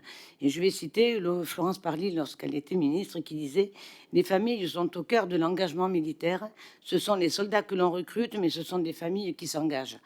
Et quand elle disait ça, elle a mis en place tout un dispositif que nous avons appelé le plan famille. Alors permettez-moi juste de soulever le problème de ces conjointes de militaires qui, bien souvent par le biais du fait qu'ils s'en aillent, qu'ils s'en vont en OPEX, quand ils y laissent pas leur vie, malheureusement pour certaines, et qui donc ont un plan, j'ai envie de dire, professionnel et familiale très, très hachée. Donc ces conjointes de militaires expriment d'ailleurs à plusieurs reprises plusieurs degrés de difficulté, au-delà du célibat géographique et des tensions générées par une vie de famille frappée par l'absence de l'itinérance. C'est le plus souvent le défaut d'une forme de statut de conjointe qui est pointé du doigt, en compensation à la sujétion qui s'impose aux époux et par conséquent aux familles. Les sujets qui les préoccupent sont essentiellement l'accès à l'emploi après une mutation, les carrières hachées, on en a beaucoup parlé, qui accompagnent leur parcours et surtout les pensions de retraite amoindries. Le plan famille a apporté de ce plan-là de sérieuses évolutions en la matière, mais n'a pas été en capacité, à ce jour, d'aborder la question des pensions de retraite des conjointes. En cause, l'architecture du système de retraite par répartition qui repose sur les cotisations des actifs. Comment pensez-vous que l'on puisse accompagner les conjointes de militaires qui souffrent des carrières hachées en raison de la sujétion qui s'impose? C'est un sujet que j'aborderai lorsque, évidemment, le débat viendra dans l'hémicycle. Mais je vous remercie, Madame la Présidente, d'avoir suggéré et obtenu du ministre d'être là pour répondre très directement à nos questions. Et il le fait, comme d'habitude, d'une manière très claire et très disponible. Merci. Je souscris à vos propos. Monsieur le Ministre. Merci d'abord pour commencer, mais malheureusement je ne vais pas pouvoir beaucoup répondre. Donc je ne serai pas à la hauteur de vos mots, ça va. Non, juste, faut que je le regarde parce que je connais pas assez le sujet. La seule chose qui m'est signalée à l'instant, mais je vous le dis comme on vient de me le livrer, c'est que notamment pour les femmes de militaires, plus largement les conjoints de militaires en fait, pas seulement les femmes, en OPEX, il y a une possibilité d'affiliation volontaire lorsqu'on est à l'étranger. Le dispositif est certainement mal connu, j'en connais moi-même pas les contours, donc je n'en dis pas plus, mais il faut qu'on puisse regarder ça, mais je préfère ne pas plus m'avancer, je vous dirais des bêtises dans le cas contraire. Merci, Monsieur le Ministre. Madame Céline Calvez. Merci Madame la Présidente. Monsieur le Ministre, nous devons toutes et tous agir pour lutter contre les inégalités entre les femmes et les hommes. C'est ce que nous, majorité présidentielle, nous employons à faire depuis 2017. À ce titre, la réforme des retraites que vous portez, Monsieur le Ministre, que nous portons également, va dans le bon sens. Et votre démonstration en introduction de cette audition, ainsi que les graphiques que vous nous avez distribués, en ont souligné le fondement. Vous avez su souligner les conséquences sur les retraites des grandes inégalités dans la vie professionnelle, mais aussi personnelle entre femmes et hommes. Vous avez aussi souligné la façon dont la place des femmes dans la vie professionnelle avait bien évolué depuis les années 60. Nous ne sommes pas du tout encore dans l'égalité réelle, non, mais nous nions pas les évolutions positives. Il reste à prendre des mesures. Vous en proposez dans ce projet de réforme des retraites et nous, parlementaires, les enrichissons. À ce titre, je veux saluer l'adoption en commission des affaires sociales de l'amendement de notre collègue Marie-Pierre Rixain qui vise l'intégration dans l'index senior d'une distinction par sexe et qui permettra d'apporter davantage de données genrées de manière à ce que les pouvoirs publics puissent mieux identifier les solutions à pouvoir mettre en place, notamment pour les femmes seniors. C'est justement sur cette question des données genrées que je souhaiterais vous interroger. Ma collègue Sandrine Josso et moi-même nous sommes vus confier par notre délégation aux droits des femmes une mission d'information sur le budget genré, ou encore appelé budget sensible au genre. Malgré les efforts mis en place lors du dernier quinquennat, notre pays dispose encore d'un certain retard. On est bien loin derrière de nombreuses nations membres de l'OCDE qui ont déjà largement plus initié cette politique de budget sensible au genre. Lors de nombreuses auditions que nous avons menées, nous avons pu constater la nécessité d'apporter davantage de statistiques genrées et d'informations chiffrées au sein des pouvoirs publics pour permettre une meilleure évaluation de l'égalité entre les femmes et les hommes, mais aussi de l'impact des finances publiques sur cette égalité. Ainsi, je souhaiterais savoir dans quelle mesure, au-delà de l'index égalité professionnelle ou au-delà du futur index senior, les remontées d'informations sexuelles sont d'ores et déjà mises en place au sein de votre ministère. Et par ailleurs, pourriez-vous nous faire part de vos réflexions sur la systématisation de la récolte des données distinguant le sexe pour les champs relevant de votre ministère? Je vous remercie. Merci, Monsieur le Ministre.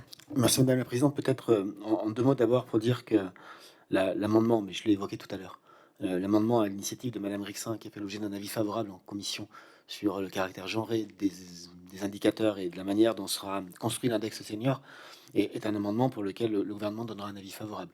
Nous considérons que c'est utile et cela renvoie d'ailleurs à l'intervention de Madame Clapeau. Ça permettra d'avoir quelque chose de plus efficace en termes de maintien dans l'emploi et de lutte pour l'égalité professionnelle femmes-hommes.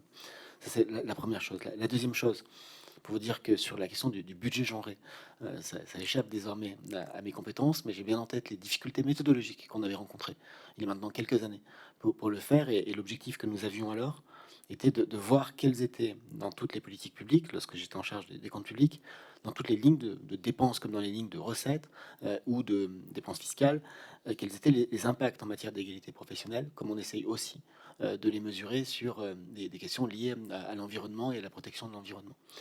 Les données dont nous disposons au ministère ont un caractère genré dans la plupart des cas. Mais il y a encore un énorme travail à faire, y compris sur les remontées d'informations dont nous disposons dans des cas plus collectifs, dès lors que les informations qui nous remontent échappent à des systèmes d'information assez élaborés comme la DSN, ils ne sont pas toujours accompagnés d'une catégorisation, ou en tout cas d'une capacité à les genrer. Ça fait partie des sujets sur lesquels on peut, je crois, progresser. Et si votre mission d'information nous permet d'avoir quelques pistes, on en sera aussi très preneur. Je vous remercie. La parole est à Sophie Panenacle.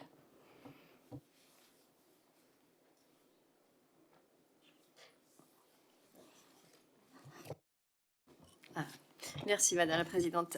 Monsieur le Ministre, je tiens tout d'abord à vous remercier, vous et votre équipe, pour votre écoute et la prise en compte, ou pas d'ailleurs, mais ça nous verrons plus tard, de nos demandes. Vous l'avez dit, au-delà de l'égalité salariale, qui est le premier levier d'action, cette réforme nous donne dès aujourd'hui l'opportunité d'améliorer la retraite, la situation des femmes. Et un des dispositifs intéressants proposés par ce projet de loi est l'assurance vieillesse du parent au foyer. Aujourd'hui, les aidants, pour bénéficier de l'AVPF, doivent assumer la charge d'une personne en situation de handicap, enfant de moins de 20 ans ou adulte de leur famille, présentant au moins 80% d'incapacité permanente. On pourrait d'ailleurs peut-être envisager passer à moins que 80%. Ils doivent également avoir une activité professionnelle réduite ou être sans activité. Actuellement, les périodes validées au titre de la VPF ne sont pas prises en compte ni pour les carrières longues, ni dans le cadre de la retraite minimale. Après la réforme, dans les deux cas, jusqu'à 4 trimestres pourront être comptabilisés. C'est une réelle mesure de justice sociale. Toutefois, 4 trimestres, Monsieur le ministre, c'est encore peu, alors que les femmes consacrent en moyenne 14 trimestres à assumer cette charge. Aussi, je vous propose d'augmenter le nombre de trimestres pris au titre de la VPF de 4 à 8, à la fois pour les carrières longues et la retraite minimale. Je vous remercie. Merci, Monsieur le ministre. Merci Madame la Présidente. Sur les questions relatives à la VPF et notamment la question de l'assurance vieillesse parents au foyer. Sur le dispositif carrière longue, nous allons intégrer, comme vous l'avez dit, 4 trimestres en cohérence avec d'autres périodes, je pense notamment en période de maladie ou d'invalidité, et ça permettra de faciliter le départ en carrière longue pour un grand nombre de bénéficiaires. Nous allons faire la même chose pour ce qui concerne la retraite minimale, puisque ces trimestres seront pris en compte dans le MICO majoré, c'est-à-dire considérés comme équivalent cotisé, ce qui n'est pas le cas aujourd'hui, ce qui permettra de faciliter l'accès à la retraite minimale pour des assurés, souvent des femmes, qui ont sinon des toutes petites pensions du fait de temps conséquents consacrés à leur famille et aux enfants. Nous allons devoir fixer là aussi un plafond pour la prise en compte de trimestres validés au titre de la VPF dans le calcul de l'éligibilité à la carrière minimale, et il sera très certainement supérieur à 4 trimestres, de manière à être plus protecteur que dans le cadre du dispositif carrière longue, pour lequel nous souhaitons plutôt une articulation avec les autres dispositifs de validation de trimestre. Pour ce qui concerne les aidants, la piste que nous avons ouverte aujourd'hui est autour de 4, là aussi par cohérence, mais il est vrai que la période consacrée à être aidant est beaucoup plus longue en moyenne, et donc nous devons regarder, et nous sommes tout prêts à regarder comment augmenter le nombre de trimestres qui serait pris en compte dans un certain nombre de dispositifs comme les carrières longues ou le minimum contributif dans le cas spécifique des aidants, tel que vous l'avez décrit il y a un instant. Je vous remercie. La parole est à Brigitte Liseau. Merci Madame la Présidente. Monsieur le Ministre, j'avais prévu de vous poser une question sur l'index senior genré, mais je crois que vous y avez parfaitement répondu et vous avez validé l'amendement de ma collègue Marie-Pierre Rixin. Je vais donc réorienter ma question. Juste quand même peut-être préciser que l'indice INSEE définit l'emploi senior entre 54 et 64 ans, mais il me semble que pour les femmes, ça débute un peu avant. C'était juste une précision peut-être pas très objective, mais dans les entreprises, en tout cas, ça se passe comme ça. Donc ma question sera plutôt sur les clubs sportifs professionnels. Je pense en particulier au football, mais pas seulement, mais étant lilloise, bien sûr, je pense au LOSC, ne m'empêcherai pas de faire ce petit clin d'œil. Ces entreprises qui ont souvent plus de 300 personnels n'envisagent pas la possibilité de pouvoir inclure les sportifs de haut niveau professionnels dans cet index senior. Merci. Je vous remercie, Monsieur le Ministre. Et une question peut-être une réponse, pardon, à Madame la députée à 2 niveaux. D'abord, il y a parfois des évidences qui s'imposent lorsqu'on est face à des situations très très particulières comme celle des clubs de sport professionnels. On sait très bien que l'effectif professionnel a du mal à être un effectif senior. C'est triste pour tous ceux qui pratiquent, mais c'est malheureusement comme cela. Donc évidemment qu'il y aura un examen au cas par cas et qu'il faut faire attention à ce type de situation très particulière. Par contre, votre question m'amène à souligner un deuxième point. Dans le cadre de la construction de l'index senior, nous sommes convaincus qu'il faut laisser la possibilité, je dis bien la possibilité, non pas l'obligation, aux branches professionnelles de se saisir des indicateurs et des critères et avoir la possibilité de les adapter à leur situation démographique. Indépendamment, ou en tout cas au-delà des cas très particuliers de clubs de sport professionnels que vous avez évoqués, il y a des branches professionnelles qui, par leur activité, se caractérisent par une part de seniors aujourd'hui qui est extrêmement plus importante que d'autres secteurs professionnels. Et il faut tenir compte de ces points de départ différents si on veut construire un index qui est de la pertinence et qui donne des résultats. Merci. Monsieur le ministre, la parole est à Émilie Chandler. Merci Madame la Présidente. Monsieur le ministre, chers collègues, ma question concerne l'emploi des femmes dans les territoires ruraux. Monsieur le ministre, ma question porte sur la surreprésentation des femmes dans les activités d'hébergement médico-social, social et action sociale sans hébergement dans ces territoires. Elles sont 19,8% en milieu rural, c'est 8,4 points de plus qu'en milieu urbain, où elles sont réparties de manière plus homogène selon les catégories de professions. Cette surreprésentation n'est pas sans poser de questions, puisque l'on peut y lire une forme de résignation de la part des femmes qui ne font pas toujours le choix de ces emplois. Monsieur le ministre, dans l'agenda rural présenté en 2019, la place des femmes était marginale, notamment en matière d'emploi. Je souhaiterais donc savoir quelles sont les mesures envisagées pour prendre en compte cette spécificité du travail des femmes dans le milieu rural et comment la réforme envisagée apporte-t-elle une réponse à ce sujet, si elle existe. Je vous remercie, Monsieur le ministre. Merci Madame la Présidente. Madame la députée, la réforme des retraites, non, parce que c'est un peu plus éloigné de ce champ. Par contre, nous travaillons sur un autre aspect, un autre projet, qui est le chantier qu'on a appelé France Travail, avec la volonté de réorganiser. Ça fait d'ailleurs écho à ce que Madame Clapeau évoquait tout à l'heure, avec une attention particulière à l'emploi des femmes et des seniors, et particulièrement des femmes seniors dans les territoires. L'objectif est d'avoir une très très bonne coordination des acteurs de l'emploi, public en priorité, mais aussi privé, de s'appuyer sur y compris les associations, de s'appuyer sur l'ensemble des réseaux, et d'avoir une gouvernance qui soit la plus territoriale possible pour que les priorités d'action en matière d'accès à l'emploi, d'accès à la formation, de maintien dans l'emploi, de perspectives professionnelles soient adaptées territoire par territoire. Et il n'y a aucun doute, à mes yeux en tout cas, dans mon esprit, que dans les territoires les plus ruraux, ces questions genrées finalement, ou de surreprésentation de tel ou tel sexe dans la composition démographique d'un métier doivent être prises en compte. Mais on va plutôt le renvoyer à une gouvernance territoriale et avec le souhait que les intercos, les missions locales, départements et régions, y compris au titre de leurs compétences d'insertion ou de leurs compétences de formation, soient capables, mais ça je n'ai pas de doute non plus, de se mettre autour de la table et d'avoir des réponses très spécifiques à ces questions-là sur chacun des territoires. Et ça renvoie aussi d'ailleurs, indépendamment du secteur de l'hébergement médico-social que vous avez évoqué, cela renvoie aussi aux difficultés qu'on rencontre en matière de mobilité, de logement et de garde d'enfants, puisque ça a été évoqué à plusieurs reprises, qui ne trouveront pas de solution véritablement efficace à un niveau totalement national, mais plutôt à un niveau local, en faisant en sorte que les bons acteurs aux bons endroits se mettent d'accord sur les priorités et sur la manière d'avancer. Je vous remercie, Monsieur le ministre. Nous arrivons au terme de cette audition. Il me reste à vous saluer, à vous remercier infiniment de vous être prêté à notre demande de réponses systématiques à nos questions. Je ne sais pas, chers collègues, comment vous avez vécu cette audition. À titre personnel, je trouvais ça extrêmement dynamique et très plaisant, avec un ministre qui maîtrise bien ces sujets. Donc c'est très agréable pour nous. Peut-être, en tout cas pour ma part, acter cette notion de vouloir éradiquer cette différence de pension entre les femmes et les hommes à l'horizon d'une génération.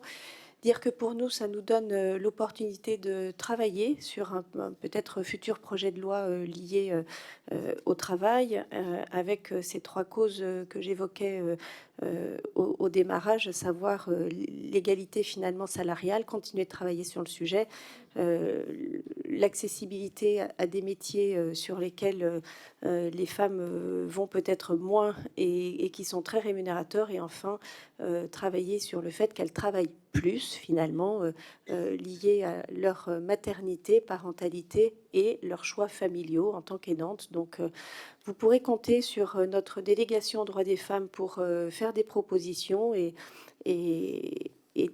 donner des éléments, en tout cas, pour structurer ce temps de travail pour les femmes qui sera, je suis certaine, des avancées importantes.